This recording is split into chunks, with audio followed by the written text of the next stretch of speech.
सुप्रभात बच्चों, कैसे हो?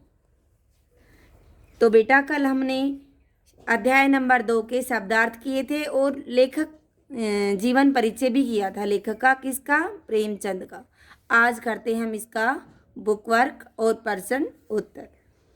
तो चलिए शुरू करते हैं। उपयुक्त शब्द चुनकर रिक्त स्थान भरिए। खालिस्तान ने चिड़िया के अंडों को छू लिया था। इसमें श्यामा और केशव दो नाम दे रखे हैं और तो इन दोनों शब्दों में से एक वर्ण है। अगर आपने चैप्टर ध्यान से पढ़ा है तो आपको पता है कि चिड़िया के अंडों को किसने छुआ था? पहले केशव ने। श्यामा तो छोटी थी, वो तो बेचारी सामान ही पकड़ा रही थी। ठीक है, उसने तो देखे नहीं थे, नीचे गिरे तब देखा था। भैया अंडे तो नीचे पड़े हैं, खालिस्तान उड़ गए। क्या कह रही है? तोते के या बच्चे? तोते या बच्चे, यानी कि अंडे नीचे पड़े हैं तो क्या उड़ गए? तोते उड़ गए उनमें से निकल के या बच्चे? तो क्या आएगा? बच्चे। अंडों के टूटने की बात पर केशव के खालिस्तान का रंग उड़ गया। हाथों का या चेहरे का? तो किसका रंग उड़ा था भाई? चेहरे का। केशव के सिर अंडों के टूटने का खालिस्तान पड़ेगा, पाप या पुण्य? उसकी मम्मा ने क्या बोला था? क्या लगेगा तुम्हें? पाप। तो अम्मा जी ने पाप बोला था, तो इसमें क्या आएगा भाई? पाप आएगा। प्रश्न नंबर 6, सही कथन के सामने सही तथा गलत के सामने गलत का चिन्ह लगाइए। सही और गलत बताना है।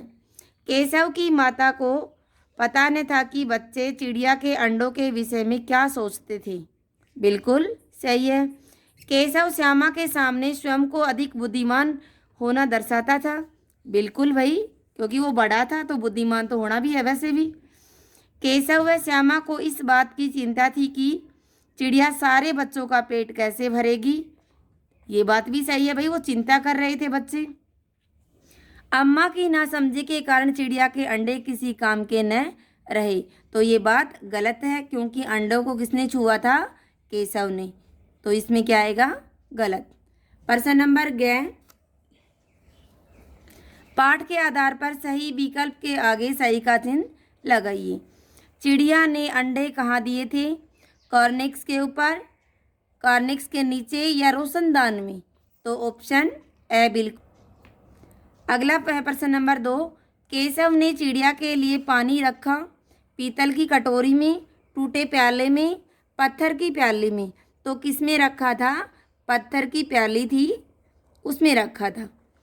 केशव के कार्निस पर हाथ रखते ही एक चिड़िया उड़ गई, दोनों चिड़िया उड़ गई या अंडे नीचे गिर गई? तो ऑप्शन बी बिल्कुल सही होगा, दोनों चिड़िया उड़ गई। अगला है लघु उत्तरीय प्रश्न है, ये पीडीएफ में मिलेंगे, उत्तरीय भी दीर्घ भी, फिर भी देख लेते हैं। दोनों बच्चे सवेरे ही कार्निस के सामने क्यों पहुंच जाते थे? तो चिड़ा और चिड़िया को देखने के लिए। दोनों बच्चे किस कारण अधीर हो उठते थे? अंडे देखने के लिए। केशव ने कार्निस पर दाना क्यों रख दिया था? ताकि चिड़िया को दाना लाने बाहर न जाना पड़े। अंडों पर धूप जाने से रोकने के लिए केशव ने क्या किया? अंडों पर टोकरी की आड़ कर दी थी। लघु उत्तरीय और दीर्घ प्रश्न बेटा ये पीडीएफ में दूंगी आपको। आगे है भाषा बोध। बताइए स्थूल शब्द व्याकरण की दृष्टि से क्या है? जो अंडरलाइन कर रखे हैं ये पूछ रखा है इसने कि ये क्या है। यह रामायण मंदिर में रख दो, तो क्या है भाई? विशेषण है। यह मीठा है, सर्वनाम है। यह फल मीठा है, तो ये क्या है? विशेषण है। प्रश्न नंबर 6, निम्नलिखित वाक्यांशों के लिए एक शब्द लिखिए। जो आंखों के सामने हो प्रत्यक्ष, जो बोलता न हो मूक, जानने की इच्छा रखने वाला जिज्ञासु। प्रश्न नंबर 11, दिए गए शब्दों के विलोम शब्द लिखिए। सकरा, चौड़ा, आगमन, प्रस्थान, सुखद, दुखद, प्रशिक्षित, अप्रशिक्षित, उत्कृष्ट, निकृष्ट, अनुज, अग्रज। ये ऊपर वाला मत करना बेटा, ये गलत है। ठीक है, आपको दोबारा से बता दिया जा रहा है कि आपके यूनिट टेस्ट जून में है और सिलेबस फर्स्ट टेस्ट का इस बुक का पहला अध्याय होगा और व्याकरण में पहला, दूसरा और तीसरा अध्याय। तो आप अपनी तैयारी रखें। धन्यवाद।